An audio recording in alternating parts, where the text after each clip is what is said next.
Now, second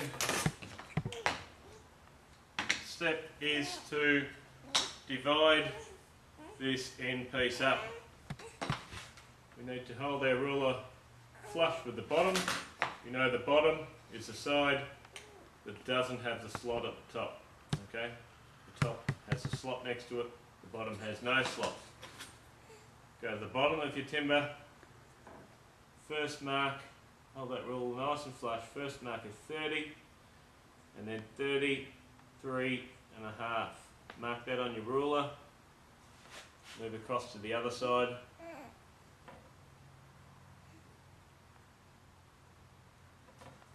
And on the top, come down 2 millimetres.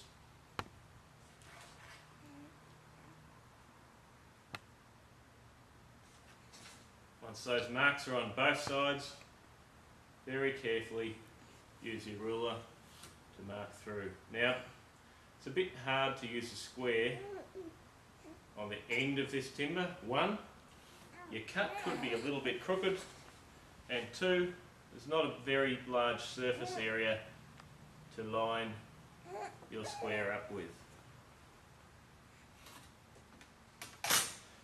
I now have the two sections of the timber that I need to remove. Once they're done, I'll have all the pieces to start assembling my pencil box. I'm going to cut through the centre of this piece. It's quite a difficult thing to do. This saw is not designed to do a rip cut, ripping through the grain. So we have to do it very carefully and slowly. You also don't have a large area to grip the timber.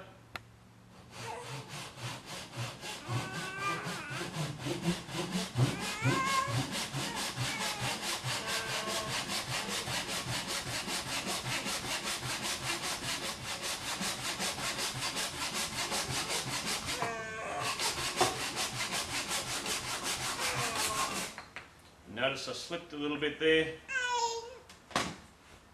It's very easy to do and easy enough to cut yourself if you're not careful. Okay, so I've found a nice plane. I'm happy with this one. I need to know how to treat it. Whenever we put the plane down, you must make sure that you put the plane down on its side. That way this beautiful sharp blade will stay nice and sharp.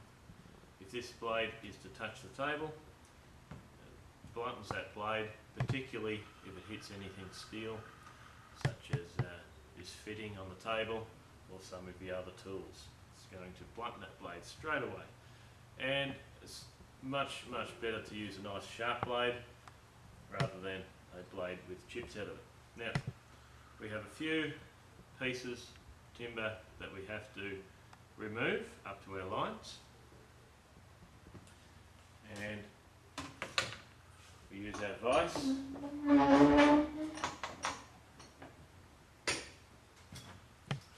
Make sure that our glasses are on. Make sure all our tools are out of the way. Look at our line. Grab our plane. Put it on a slight angle. Should be flat across the top, but not pushing straight through on an angle. Now the principle of that is, if I was to push my finger straight down on that blade, if I pushed hard enough, I could cut myself.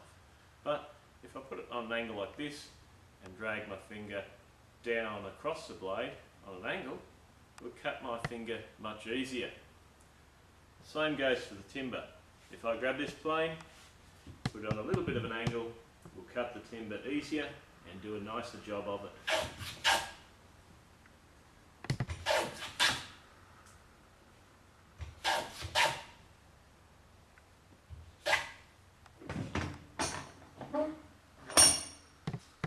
Just plane until there's a fragment of that line left, and on this piece break the chip off and you should have a little bit of a step down where the plywood sits on that piece. Grab your other piece, this side, this one needs two pieces removing.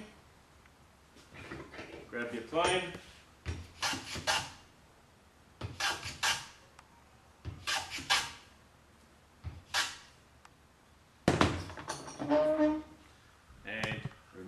left. Now, sometimes when you're planing, you end up planing on a bit of an angle. You plane too much. Now, there's one way to overcome that, is never plane like this. I'm just showing you as an example on how to plane if it was in the vise. The first cut would be a little cut like this. The second cut, bit bigger, bit bigger, bit bigger, until you take one stroke across the full surface. Now what that's done is it might have taken 5 cuts off here, 4 cuts off here, 3 cuts off here, 2 cuts off here, and 1 cut across the entire surface. So that means it's going to plane more on this side and less on this side to compensate for the error that you have already. But once you get fairly skilled up, you'll find that you don't have that problem.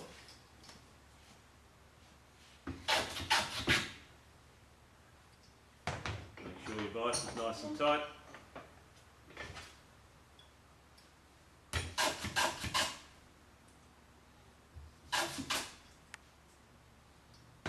This piece of timber here is planing up a little bit rough. If you turn it around in the vise, sometimes the grain tends to be a little bit more forgiving on the blade and will do a neater job. In this case, it has. Always check regularly how that line's going, just to make sure you don't plane too much off it. We now have 2 nice end pieces.